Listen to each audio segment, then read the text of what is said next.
আসসালামু আলাইকুম, স্বাগতম জানাচ্ছি আমাদের চ্যানেলটিতে। ইংলিশ প্রিমিয়ার লিগের 2023-24 মৌসুমের শেষ দিনেই একই চমক দেখালো ম্যান সিটি।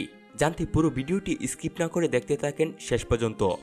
মৌসুমের শেষ দিনে ওয়েস্ট হ্যাম ইউনাইটেডকে 3-1 গোলে হারিয়ে প্রিমিয়ার লিগের শিরোপা জয়ের পাশাপাশি নতুন এক ইতিহাস সৃষ্টি করেছেন ম্যান সিটি। ইংলিশ প্রিমিয়ার লিগের ইতিহাসের প্রথম দল হিসেবে টানা 4 বার চ্যাম্পিয়ন হওয়ার নতুন রেকর্ড গড়েছে পেপ গার্দিওলার শিষ্যরা। যদিও ডিফেন্ডিং চ্যাম্পিয়নদের লিগের শেষ ম্যাচ পর্যন্ত লড়তে হয়েছে শিরোপা নিশ্চিত করতে, তবে শেষ 7 বছর 6 বার শিরোপা জেতার সিটিজেনদের তাতে আটকানো যায়নি। রোববার 19 মে ঠিকই করল ওয়াকারের শিরোপা উঁচিয়ে ধরার মাধ্যমে টানা চতুর্থ এবং নিজেদের অষ্টম শিরোপা নিশ্চিত করেছেন ম্যান সিটি। সম্মানিত ভিউয়ার্স, ম্যান সিটির এই জয় নিয়ে আপনার কিছু মন্তব্য থাকলে জানিয়ে দিবেন আমাদের কমেন্ট বক্সে।